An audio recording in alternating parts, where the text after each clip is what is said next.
अस्सलाम वालेकुम व्यूवर्स, क्या हाल है। उम्मीद करना ठीक हो। सो दुआ है कि अल्लाह पाक आपको खुश रखे, आबाद रखे, शाद रखे, हंसते वसते रहो, सलामत रहो।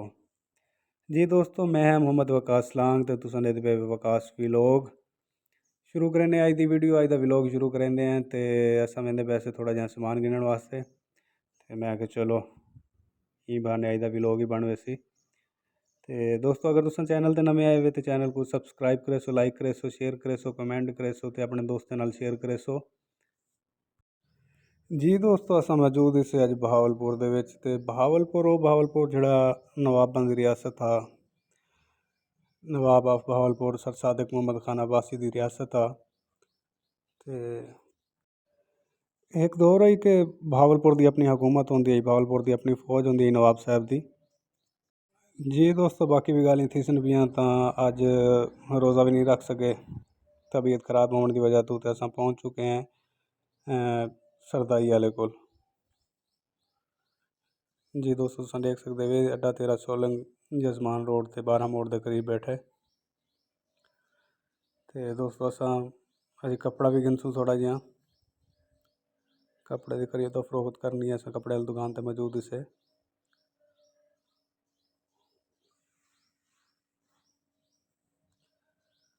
हाँ जी दोस्तों, गल करें पैसे रियासत बहावलपुर की।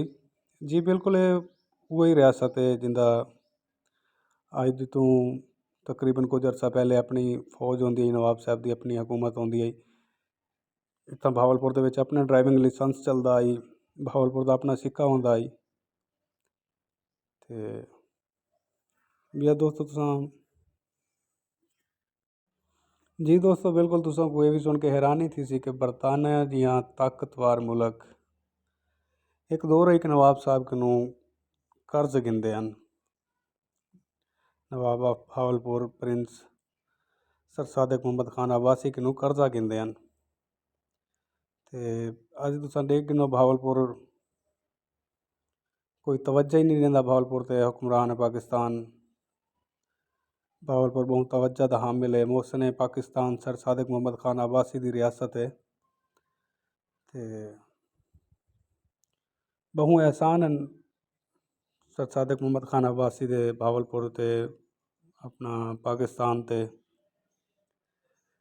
जी दोस्तों, इन नाल ही सब कुछ देसो इजाज़त, तबीयत साथ नहीं देंदी पई। मिलते हैं वाला अगले व्लॉग। तब तक तुसां रखो अपना ढेर सारा ख्याल। अल्लाह हाफिज़, अल्लाह निगहबान।